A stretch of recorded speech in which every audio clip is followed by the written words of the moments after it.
തന്റെ വിശ്വസ്തരെയും ഓഫീസിനെയും നിരന്തരം ആക്രമിക്കുന്ന പി.വി. അൻവറിനെ മുഖ്യമന്ത്രി പിണറായി വിജയൻ വാർത്താ സമ്മേളനത്തിൽ അടിച്ചു വീഴ്ത്തിയെന്നൊക്കെ പറഞ്ഞ് ആവേശം കൊണ്ട അണികൾ തൊട്ടു പിന്നാലെ പാർട്ടി നേതൃത്വം അൻവറിന് മുന്നിൽ അഭ്യർത്ഥിച്ചു നിൽക്കുന്നത് കണ്ട് അന്തം വിട്ടിരിക്കുകയാണ്.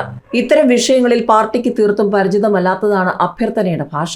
പാർട്ടിക്ക് ദോഷമാകുന്ന വിഷയങ്ങൾ അതിശക്തമായി നടപടി സ്വീകരിക്കുന്ന ചരിത്രം ശീലമുള്ള പ്രവർത്തകർക്ക് അഭ്യർത്ഥനയുടെ പുത്തൻ അടവ് നയം ഒട്ടും ദഹിച്ചിട്ടില്ല.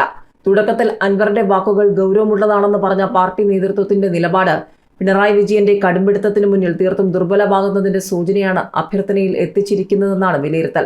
സർക്കാരിലും പാർട്ടിയിലും തന്റെ വാക്കിന് എതിർവാക്ക് പാടില്ലെന്ന പിണറായി വിജയന്റെ കാർക്കശ്യത്തിനും അൻവറിനെ പിണക്കുന്നത് മലബാറിൽ പാർട്ടിയെ പ്രതികൂലമായി ബാധിക്കുമെന്ന തിരിച്ചറിവിനുമിടയിൽ കടുത്ത ധർമ്മസങ്കടത്തിലാണ് CPM നേതൃത്വം. തദ്ദേശ തിരഞ്ഞെടുപ്പും നിയമസഭാ തിരഞ്ഞെടുപ്പും വരാനിരിക്കെ അൻവർ വിഷയം ഏത് രീതിയിൽ കൈകാര്യം ചെയ്യണമെന്ന പാർട്ടിയുടെ ആശയക്കുഴപ്പം പ്രവർത്തകരെയും സമ്മർദ്ദത്തിലാക്കിയിട്ടുണ്ട്.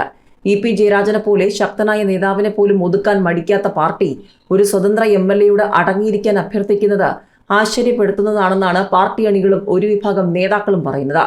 അൻവർ ഉന്നയിക്കുന്ന ആരോപണങ്ങൾ സഖാക്കൾ അതേപടി തള്ളിക്കളയുന്നില്ലെന്നും അവരുടെ മനസ്സിൽ വീണ സംശയങ്ങളുടെ വിത്ത് വേരുപിടിക്കുന്നത് അപകടമാണെന്ന തിരിച്ചറിവുമാണ് പാർട്ടി നേതൃത്വത്തിന്റെ അഭ്യർത്ഥനയ്ക്ക് കാരണമായി വിലയിരുത്തപ്പെടുന്നത്.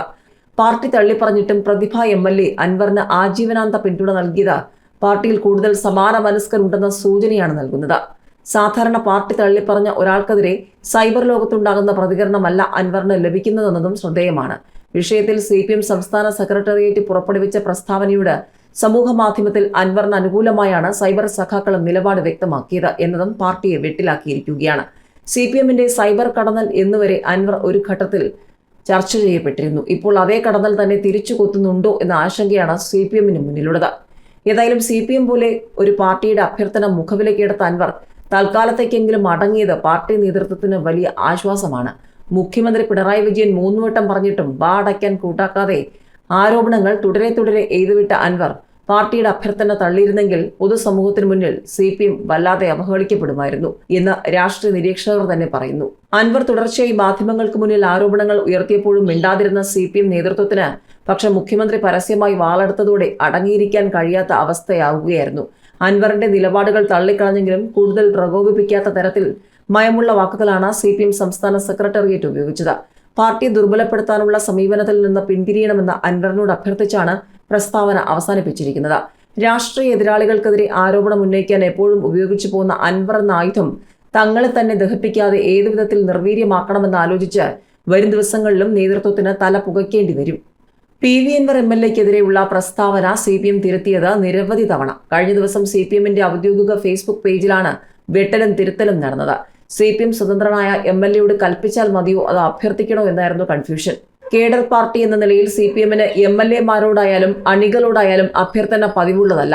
സാധാരണ മുകളിൽ നിന്നുള്ള ഒരു തീരുമാനം അതേ താഴെത്തട്ട് വരെ അനുസരിക്കുകയാണ് പതിവ്. എന്നാൽ അൻവറിന്റെ കാര്യത്തിൽ എത്തുമ്പോഴുള്ള വെട്ടലും തിരുത്തലിനും പിന്നിൽ എന്തെന്ന് കണ്ടറിയേണ്ടി വരും. ഒരു കാലത്ത് തോളിലേറ്റി നടന്ന അൻവറിനെ മുഖ്യമന്ത്രി തന്നെ തള്ളിപ്പറയുന്നതും കഴിഞ്ഞ ദിവസം കേരളം കണ്ടതാണ്. പാർട്ടിയിലും സർക്കാരിലും പലതും ചീഞ്ഞു നാറുന്നുണ്ടെന്നും എന്നാൽ കാലുപിടിച്ചും തൽക്കാലം നാറ്റം മാറ്റാനുള്ള ശ്രമങ്ങളാണ് ഇപ്പോൾ നടക്കുന്നതെന്നും വിമർശനങ്ങളുമുണ്ട്.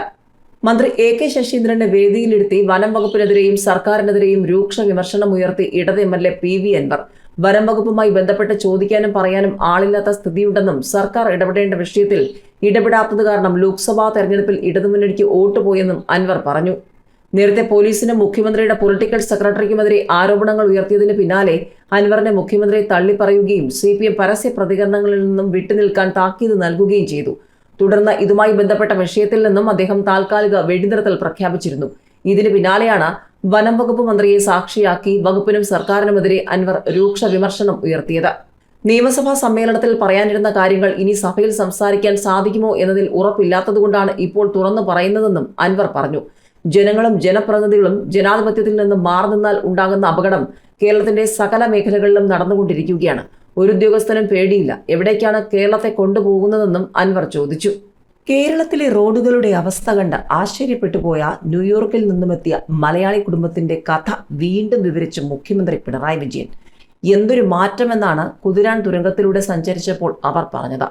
ന്യൂയോർക്കിൽ പോലുമില്ലാത്ത മാറ്റമാണ് നാടിനുണ്ടായതെന്നും അവർ പറഞ്ഞതായി തൃശൂരിൽ അഴീക്കോടൻ രക്തസാക്ഷി ദിന പരിപാടി ഉദ്ഘാടനം ചെയ്ത മുഖ്യമന്ത്രി പിണറായി വിജയൻ പറഞ്ഞു. കുതിരാൻ തുരങ്കത്തിലൂടെ യാത്ര ചെയ്ത ന്യൂയോർക്കിൽ താമസിക്കുന്ന കുടുംബം പറഞ്ഞതാണ് കോട്ടയത്തുകാരാണ്. അവർ പാലക്കാട്ടേക്ക് യാത്ര ചെയ്യുകയാണ്. അവരെ ഞാൻ യാദൃച്ഛികമായി കാണാനിടയായി. എന്തൊരു മാറ്റം! ഈ റോഡ് കണ്ടപ്പോൾ ന്യൂയോർക്കിൽ പോലും ഇല്ലല്ലോ എന്ന് ഞങ്ങൾ ആശ്ചര്യപ്പെട്ടു പോയി എന്നാണ് അവരെന്നോട് പറഞ്ഞതെന്നാണ് മുഖ്യമന്ത്രി പറഞ്ഞത്. അത്ര സുന്ദരമായ റോഡുകളാണ് കേരളത്തിലുള്ളത്. ഈ മാറ്റം നമ്മുടെ നാടിന് വേണ്ടേയെന്ന് മുഖ്യമന്ത്രി ജനങ്ങളോട് ചോദിച്ചു. മുൻപ് കേരളത്തിന് അടിക്കടി ഉണ്ടാകുന്ന പ്രളയത്തിൽ നിന്നും കരകയറ്റാൻ റൂം ഫോർ റിവർ പദ്ധതി പഠിച്ചു നടപ്പിലാക്കാനായി നെതർലൻഡ് അടക്കമുള്ള രാജ്യങ്ങൾ മുഖ്യമന്ത്രി സന്ദർശിച്ചിരുന്നു. പക്ഷേ ഇതിന്റെ ഫലങ്ങളൊന്നും കേരളത്തിൽ എവിടെയും കണ്ടില്ലെന്നാണ് ആക്ഷേപം. നിരവധി ട്രോളുകളും ഇതിന്റെ ഭാഗമായി സോഷ്യൽ മീഡിയയിൽ വന്നു. ഏതായാലും മുഖ്യമന്ത്രി പിണറായി വിജയന്റെ വാക്കുകൾക്ക് പിന്നാലെ സോഷ്യൽ മീഡിയയിലൂടെ കേരളത്തിലെ റോഡുകളുടെ ദുരവസ്ഥ ചൂണ്ടിക്കാട്ടി നിരവധി പേരാണ് രംഗത്ത് വരുന്നത്.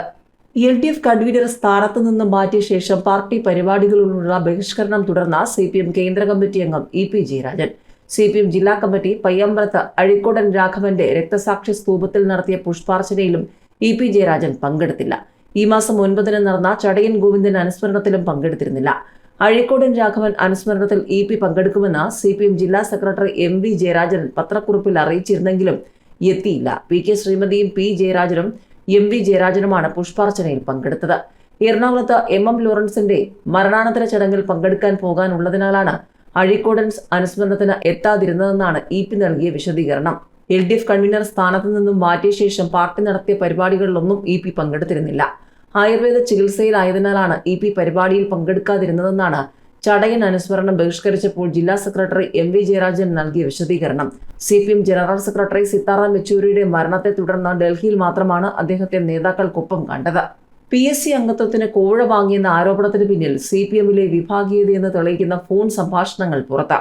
നിയമനത്തിന് യഥാർത്ഥത്തിൽ പണം നൽകിയത് കണ്ണൂരിലെ ഒരു വ്യക്തിക്കാണെന്നും സംഭവത്തിൽ പാർട്ടിയിൽ നിന്നും പുറത്താക്കപ്പെട്ട പ്രമോദ് കോട്ടുള്ളിക്കെതിരെ CPM ജില്ലാ കമ്മിറ്റി അംഗം, പ്രദേശത്തെ വനിതാ നേതാവ്, CPM കൗൺസിലർ എന്നിവർ ചേർന്ന് ആരോപണം വഴിതിരിച്ചു വിടുകയായിരുന്നുവെന്നും പരാതിക്കാരൻ വ്യക്തമാക്കുന്ന സംഭാഷണമാണ് പുറത്തുവന്നത്. സത്യാവസ്ഥ അന്വേഷിക്കണമെന്നാവശ്യപ്പെട്ട സംഭാഷണം ഉൾപ്പെടെ പ്രമോദ് കോട്ടുള്ളി CPM നേതൃത്വത്തിന് കൈമാറിയെന്നാണ് വിവരം. സംഭാഷണം നടന്നതായി പ്രമോദ് സ്ഥിരീകരിച്ചെങ്കിലും പരാതിക്കാരൻ പ്രതികരിക്കാൻ തയ്യാറായിട്ടില്ല. ചേവായൂരിലെ ഡോക്ടർക്ക് PSC അംഗത്വം വാങ്ങിക്കൊടുക്കാൻ CPM ടൗൺ ഏരിയ കമ്മിറ്റി അംഗമായ പ്രമോദ് കോഴ വാങ്ങിയെന്നാണ് ആരോപണമുയർന്നത്. മന്ത്രി PA മുഹമ്മദ് റിയാസ്, MLAമാരായ സച്ചിൻ ദേവ്, തോട്ടത്തിൽ രവീന്ദ്രൻ എന്നിവരുടെ പേരുകൾ കൂടി ഇതിനായി ഉപയോഗിച്ചെന്ന ആരോപണമുയർന്നതോടെ CPM അന്വേഷണ കമ്മീഷനെ വെച്ചു. ഈ അന്വേഷണത്തെ തുടർന്ന് പ്രമോദിനെ പാർട്ടിയിൽ നിന്ന് പുറത്താക്കി. താൻ പണം വാങ്ങിയെങ്കിൽ എപ്പോൾ എവിടെ വെച്ചെന്ന് തെളിയിക്കണമെന്നാവശ്യപ്പെട്ട് പ്രമോദ് അമ്മയ്ക്കൊപ്പം പരാതിക്കാരന്റെ വീട്ടിന് മുന്നിൽ സത്യഗ്രഹമിരുന്നു. ഈ സംഭവത്തിന് ശേഷം പരാതിക്കാരൻ്റെതായ സംഭാഷണമാണ് ഇപ്പോൾ പുറത്തു വന്നിരിക്കുന്നത്. ഇതിൽ പറയുന്നത് ഇങ്ങനെയാണ്: CPM കൗൺസിലറും പ്രദേശത്തെ വനിതാ നേതാവും ചേർന്നാണ് പ്രമോദ് കോട്ടുള്ളി പണം വാങ്ങിയെന്ന ആരോപണം കെട്ടിച്ചമച്ചത്. ഭാര്യയുടെ ജോലി ആവശ്യത്തിനായി ഒരാൾക്ക് പണം നൽകിയ കാര്യം വനിതാ നേതാവിനോട് പറഞ്ഞിരുന്നു. ഇത് പ്രമോദിന്റെ പേരിലേക്ക് തിരിച്ചുവിട്ടു. ഗൂഢാലോചനയിൽ CPM ജില്ലാ കമ്മിറ്റി അംഗവും ഉണ്ടായിരുന്നു. ഇദ്ദേഹത്തിന്റെ ബാങ്കിൽ യോഗം ചേർന്നാണ് ഗൂഢാലോചന നടത്തിയത്. ഭാര്യയ്ക്ക് ദേശീയ ആരോഗ്യ മിഷൻ വഴി ജോലി ശരിയാക്കി തരാമെന്ന് വിശ്വസിപ്പിച്ചു. നമ്പർ ലഭിക്കാത്ത തന്റെ കെട്ടിടത്തിന് കോർപ്പറേഷനിൽ നിന്ന് നമ്പർ സംഘടിപ്പിച്ച് തരാമെന്ന് കൗൺസിലർ വാഗ്ദാനം ചെയ്തു. ജില്ലാ കമ്മിറ്റി അംഗമാണ് പാർട്ടി നേതാക്കൾക്ക് മുന്നിൽ തന്റെ പണം നഷ്ടപ്പെട്ട കാര്യം അവതരിപ്പിച്ചത്. ജില്ലാ മെഡിക്കൽ ഓഫീസറെ കാണാനെന്ന് തെറ്റിദ്ധരിപ്പിച്ചാണ് തന്നെ പാർട്ടി നേതാക്കൾക്ക് മുന്നിൽ ഇവർ ഹാജരാക്കിയത്. ഇത്തരമൊരു പരാതിക്ക് വേണ്ടിയാണ് തന്നെ കൊണ്ടുപോകുന്നത് എന്നറിഞ്ഞിരുന്നെങ്കിൽ പോകില്ലായിരുന്നു. ഇവരുടെ സമ്മർദ്ദത്തിനും ഭീഷണിക്കും വഴി ഗത്യന്തരമില്ലാതെ അവർ പറഞ്ഞതെല്ലാം സമ്മതിക്കേണ്ടി വന്നു. ജീവന് ഭീഷണിയുണ്ടെന്നും പലതും പുറത്തു പറയാൻ കഴിയാത്ത സാഹചര്യമാണെന്നും സംഭാഷണത്തിൽ പറയുന്നുണ്ട്. പരാതിക്കാരനെയും ഭാര്യയും കോഴിക്കോട് കമ്മീഷണർ ഓഫീസിൽ മൊഴിയെടുക്കാനായി വിളിപ്പിച്ചുവെന്നും രാത്രി 10 വരെ മൊഴിയെടുത്തുവെന്നും സംഭാഷണത്തിൽ പറയുന്നുണ്ട്. മംഗലപുരത്ത് ജോലി ചെയ്യുന്ന ഭാര്യ ഹോമിയോ വകുപ്പിലെ റാങ്ക് പട്ടികയിൽ ഉൾപ്പെട്ടിട്ടുണ്ട്. ജോലി കിട്ടിയാൽ കുടുംബത്തോടൊപ്പം നാട്ടിൽ നിൽക്കാമെന്ന ആഗ്രഹം കൊണ്ടാണ് ജോലിക്ക് വേണ്ടി ശ്രമിച്ചത്. ഇതിനായി കണ്ണൂരിലെ ഒരു വ്യക്തിക്ക് പണം നൽകി. പക്ഷെ ജോലി കിട്ടിയില്ല. ഈ പണം നഷ്ടമായി. നഷ്ടമായ പണം പ്രമോദ് കോട്ടുള്ളി നടത്തിത്തരാമെന്നേറ്റ ഒരു സ്ഥലം ഇടപാടിലൂടെ തിരിച്ചു കിട്ടുമെന്ന് വനിതാ നേതാവിനോട് പറഞ്ഞിരുന്നു. ഇതാണ് പണം വാങ്ങിയത് പ്രമോദാണെന്ന തരത്തിലേക്ക് വഴിതിരിച്ചു വിട്ടതെന്നാണ് പരാതിക്കാരന്റെ ആരോപണം. ആരോഗ്യമന്ത്രിയുടെ ഓഫീസിലെ സ്വാധീനം ഉപയോഗിച്ച് ജോലി വാങ്ങിത്തരാമെന്നേറ്റ് പണം തട്ടിയെടുത്ത ആരാണെന്ന് സംഭാഷണത്തിൽ വ്യക്തമാക്കുന്നില്ല. എന്തൊക്കെയാണ് സംസ്ഥാന സർക്കാരും CPMും പറഞ്ഞത്? എന്നിട്ടിപ്പോൾ എന്താണ് നടക്കുന്നത്? ഉരുൾപൊട്ടലിൽ സർക്കാർ പ്രഖ്യാപിച്ച 10,000 രൂപ ഇനിയും കിട്ടിയില്ല. CPMന്റെ നേതൃത്വത്തിലാണ് ഉപരോധം നടക്കുന്നത്.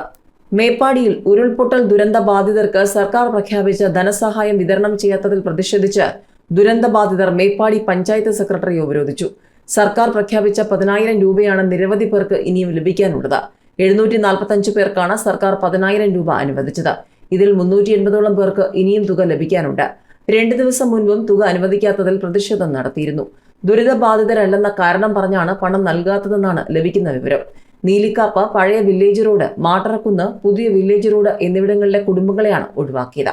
എന്നാൽ ദുരന്തം സാരമായി ബാധിച്ചവരാണ് ഈ പ്രദേശത്തുള്ളവർ. ഇവരാണ് CPMന്റെ നേതൃത്വത്തിൽ പഞ്ചായത്ത് സെക്രട്ടറിയെ ഉപരോധിച്ചത്. ഉരുൾപൊട്ടൽ ദുരന്തബാധിതർക്കായുള്ള ധനസഹായത്തിൽ വലിയ അപാകതകളാണ് വന്നിരിക്കുന്നതെന്ന് പരക്കെ ആക്ഷേപം ഉയരുന്നുണ്ട്. ഏറ്റവും കൂടുതൽ ദുരിതത്തിലായവരിൽ പലർക്കും സഹായം ലഭിച്ചില്ല. ദുരിതബാധിതരുടെ പട്ടിക തയ്യാറാക്കുന്നതിൽ തുടക്കം മുതലേ വീഴ്ച പറ്റിയെന്ന ചൂരൽമല വാർഡംഗം പറയുകയാണ്. ഉരുൾപൊട്ടലിൽ വീടുൾപ്പെടെ സകലതും നഷ്ടമായവരെ ബന്ധുക്കളും മറ്റും കൂട്ടിക്കൊണ്ടുപോയി. വലിയ നാശം സംഭവിക്കാത്തവരാണ് ക്യാമ്പുകളിൽ കഴിഞ്ഞത്. ക്യാമ്പിൽ ഉണ്ടായിരുന്നവരുടെ പേരുവിവരങ്ങൾ ഉദ്യോഗസ്ഥർ കൃത്യമായി രേഖപ്പെടുത്തി. എന്നാൽ വീടുകളിലേക്ക് താമസിച്ചവരുടെ പേരുകൾ ചേർക്കുന്നതിൽ വീഴ്ച പറ്റി. പ്രാദേശിക നേതാക്കളുടെ സഹായത്തോടെ പട്ടിക തയ്യാറാക്കണമെന്ന് തുടക്കം മുതൽ ആവശ്യപ്പെട്ടെങ്കിലും നടപടിയുണ്ടായില്ല. പുറത്തുനിന്നും വന്ന ഉദ്യോഗസ്ഥരാണ് പട്ടിക തയ്യാറാക്കിയത്. ദുരിതം കൂടുതൽ ബാധിച്ചവരെ തിരിച്ചറിയുന്നതിൽ ഉദ്യോഗസ്ഥർക്ക് വീഴ്ച പറ്റി. പ്രതിദിനം 300 രൂപ വീതം നൽകുന്നതിലും ഇതേ പാളിച്ച വന്നിട്ടുണ്ട്. ദുരിതബാധിതർ നിരന്തരം പരാതിപ്പെടുകയാണ്. എന്താണ് ചെയ്യേണ്ടതെന്നറിയാത്ത അവസ്ഥയാണെന്നും നാട്ടുകാർ പറയുകയാണ്. പുനരധിവാസത്തിന് സ്ഥലം കണ്ടെത്തുന്ന കാര്യത്തിലും സർക്കാർ തീരുമാനമായില്ല. മേപ്പാടിയിലും കൽപ്പറ്റയിലും സ്ഥലം പരിഗണനയിലുണ്ട്. അതേസമയം സന്നദ്ധ സംഘടനകളും മറ്റും സ്വന്തം നിലയ്ക്ക് സ്ഥലം കണ്ടെത്തി വീട് നിർമ്മാണം ആരംഭിച്ചു.